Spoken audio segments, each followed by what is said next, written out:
ازيكم عاملين ايه؟ يوم جديد سعيد عليكم يا رب ان شاء الله. بعتذر جدا على تأخيري الفترة اللي فاتت وعدم انتظامي في الفيديوهات. بعتذر جدا عنها. وعايزة قبل ما أبدأ بس كلامي في الفيديو أطلب منكم طلب، معلش أنا بعتذر مرة تانية إن الفيديو بتاعي النهاردة هيكون طويل شوية، لكذا سبب يعني عايزة أتكلم فيهم على مدار الفيديو. والحاجة التانية بجد من قلبي بشكر كل الناس اللي سألت عليا، وكل حد دعالي وكل اللي وقفوا معايا. بجد ربنا يديمكم نعمة في حياتي، ويديم عليكم وعلينا نعمة الصحة والعافية، ويرزقكم كل خير إن شاء الله. مبدئيا كده، أنا عملت عملية يوم 2/12، شلت الزايدة. بس اكيد انا مش طالعه اقول لكم ان انا شلت الزايده، بس في بعض الحاجات اللي كنت عايزه اتكلم فيها بخصوص الموضوع ده، عشان انا حقيقي واحده من الناس اللي ما كنتش اعرف كان اللي عندي ده كان ايه، مع اني كنت بتوجع منه بقالي فتره طويله جدا، بس انا ما كنتش اعرف ده بسبب اهمال في نفسي يعني. قبل اي حاجه، احنا طبعا كلنا بيبقى ايه لما بنحس بشويه تعب بنقعد نبرر لنفسنا. ده يمكن القولون، يمكن كلنا أكلة تقيلة لما بطننا توجعنا نقعد نقول كده، وناخد أي حاجة أو أي مسكن وخلاص ونمشي حالنا يعني.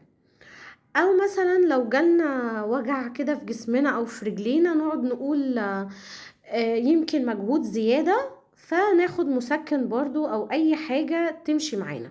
مبدئيا كده هقولكوا بالظبط الأعراض اللي أنا حسيت بيها على مدار فترات طويلة جدا على فكرة من الوقت ده، ما كانتش بين يوم وليلة. يعني أنا طلع عندي حاجة اسمها زايدة مزمنة، دي برضو حاجة ما كنتش أعرفها. أنا طول عمري أعرف الزايدة، لكن إن في حاجة اسمها زايدة مزمنة دي ما عرفتهاش إلا وأنا في المستشفى. الزايدة المزمنة دي بقى بيبقى أعراضها إيه أو بتيجي إزاي؟ بصوا يا جماعة، أنا من فترة طويلة جدا جدا جدا كان بيجيلي ألم شديد جدا في معدتي مفاجئ بدون أي أسباب. كنت وقتها ببرر وبقول إن ده القولون، نتيجة مثلا إن أنا أكلت أكلة بتتعب القولون يعني، أو إني اتضايقت زعلت أو كده. فكنت باخد دواء القولون عادي جدا زي أي حد. انا لما كنت باخد الدواء حقيقي يعني كانت الدنيا بتظبط معايا وخلاص، بقول انا كده تمام والوجع راح. فعلا كان بيجي ويروح عادي جدا، بياخد وقت يعني بسيط ويخلص. الموضوع بدأ يتكرر معايا على فكرة على فترات طويلة، انا مش ايام، ده ممكن شهور او سنين كمان. آه في الفترة الأخيرة بقى بدأت رجليا توجعني، بدأت أحس بوجع في رجلي. فبقيت دايما أبرر إنه ده إجهاد في الشغل، ممكن عملت مثلا مجهود في البيت مع الولاد، فاخد مسكن وأقعد أرتاح أبقى كويسة. بدأ الموضوع يزيد إني حتى لو أنا قاعدة واجي أقوم ألاقي برضو وجع في رجلي كلها، يعني مش قدام رجلي بس، لأ ده رجليا الاتنين. فضلت أبرر كده لنفسي لحد اليوم اللي أنا تعبت فيه. اليوم ده انا عادي جدا، يعني رجعت من شغلي واتغديت وقاعدة عادي. فجأة بدأ يجيلي ألم بشع الصراحة في معدتي جامد قوي. كالعادة قلت ده أكيد قولون بسبب الأكل، برضو فضلت أبرر لنفسي كل حاجة بتحصل وكأني أنا دكتورة يعني. ولقيت ان الوجع مرحش، قلت طيب ما بدهش بقى اخد مسكن. فاخدت بنادول ادفانس، ودي حاجة انا يعني انا خدت واحدة ما خدتش اتنين. الوجع راح يعني بقى خفيف كده، حاجة بسيطة، ورجع اشد من الاول. فضلت بتوجع، وطبعا انا بتحمل على نفسي عشان ما اقلقش اللي حواليا، كل ده في اعتقادي انه قولون نتيجة الاكل. يعني ممكن اكون انا بوظت في الاكل، فممكن ان معدتي بايظة بسبب كده. فقلت خلاص انا هحاول ان انا انام ويمكن الوجع ده يروح. حقيقي فعلا انا ما نمتش خالص، فضلت بتوجع طول الليل. بدأت بقى من الساعة 1 قبل الفجر كده، بدأ يجيلي قيء بشكل غير طبيعي.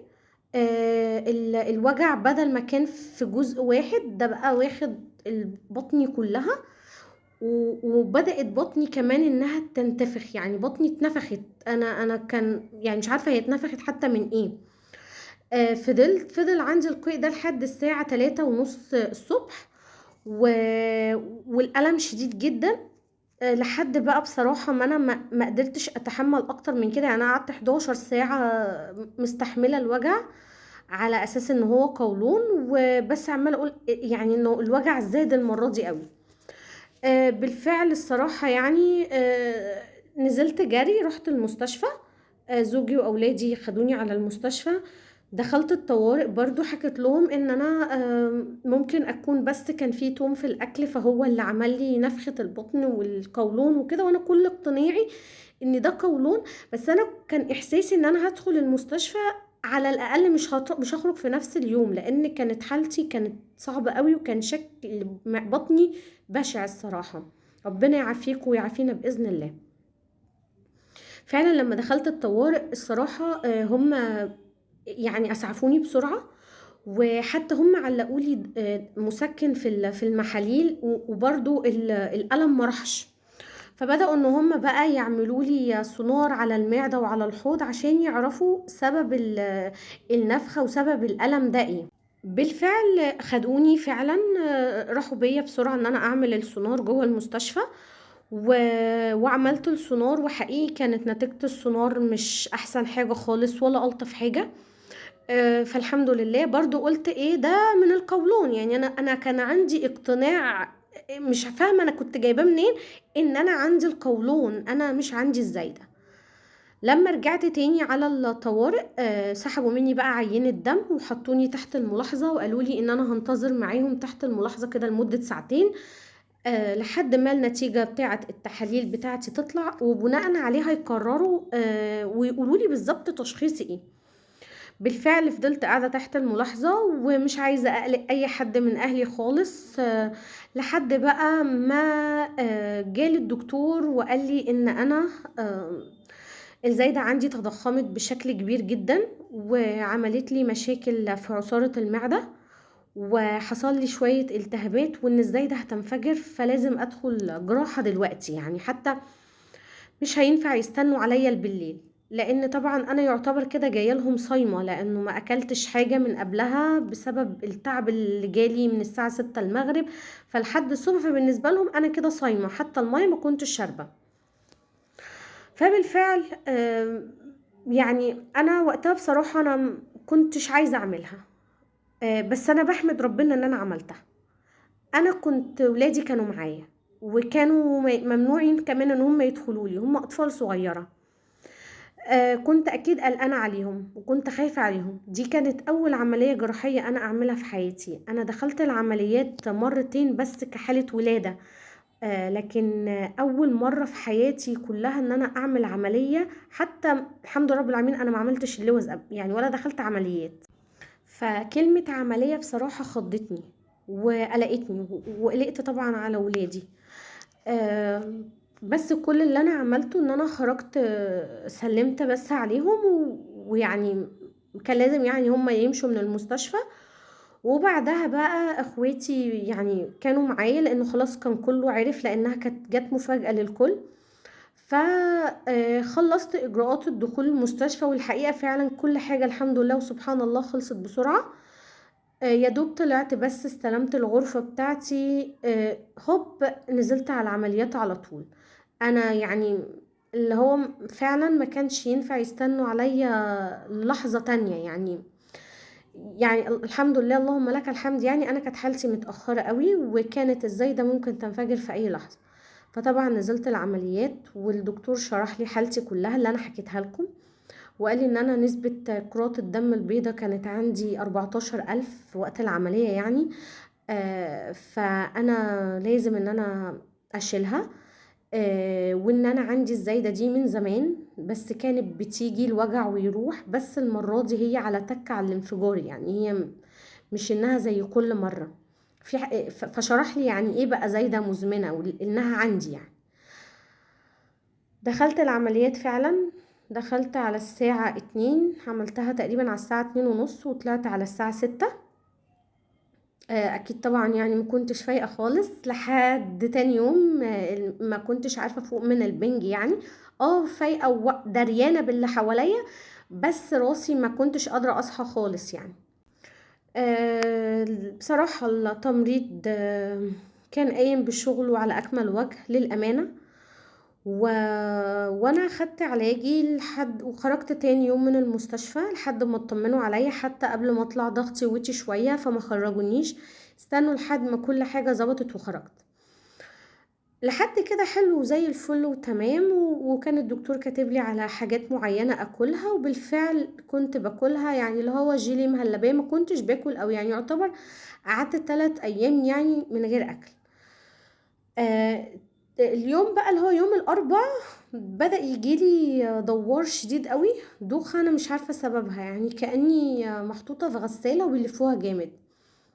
ففكرت برضو كالعادة انه بسبب المضاد الحيوي لانه ليه اثار جانبية، فقلت جايز يكون منه يعني. لحد ما رحت كشفت عن دكتور انف واذن، وطلع عندي التهاب في الاذن الداخلية، الحمد لله يا رب اللهم لا اعتراض. وبدأت ان انا اتعالج منه، وان شاء الله ارجع احسن من الاول وارجع كويسة تاني. انا عارفة انه اكيد محدش بيرجع تاني بين يوم وليلة، كل حاجة بتاخد وقتها وكل حاجة بتيجي واحدة واحدة. بس انا بحمد ربنا على كل حاجة حصلت لي، بحمد ربنا انه ده حصل لي وان اتعافيت منه، واكيد ده اسباب يعلمها ربنا. الابتلاءات كمان لازم نحمد ربنا عليها، لان بيبقى ليها اسباب يعلمها ربنا سبحانه وتعالى. زي ما قلت لكم ما تستهونوش بتعبكم، لما تحس بتعب اشتكي وقول عندك ايه. آه واسأل عن السبب، ما تقعدش تبرر تعبك وتقول ده مجرد اجهاد او مجرد اكلت حاجة تقيلة او الكلام ده كله، لان في الاخر بتطلع كل تخميناتنا غلط في غلط. لازم بيكون رأي الدكاترة هو اللي احنا نسمعه ونمشي على التعليمات اللي هما بيقولوها. أه بجد بشكر مرة تانية وتالتة وعشرة ومليون كل الناس اللي دعت لي من قلبها، وكل الناس اللي سألت عليا، وانا اسفة ان انا خضتكم، واسفة ان انا عملت قلق لكل الناس اللي بيحبوني. ربنا يا رب يديمكم نعمة في حياتي، ويديم علينا وعليكم نعمة الصحة. يعني انا بس حبيت اقول تجربتي، مش عشان ان انا يعني طالعه بقى اوعظ الناس، لا، على قد ما اقول ان في حاجات انا واحده من الناس ما كنتش اعرف ان في حاجه اسمها زايده مزمنه، او ممكن ان الرجلين تتاثر من الزايده. يعني انا الزايده اثرت على رجليا، على اساس ان انا كنت بس دايما ببرر ان انا بعمل مجهود زياده، فده الوجع بسببها. فالحمد لله على كل حال. يا رب اشوفكم دايما في احسن حال. ما تنسوش تعملوا لايك وشير وسبسكرايب، تعليقات حلوة كتير. اشوفكم في يوم جديد سعيد عليكم يا رب ان شاء الله.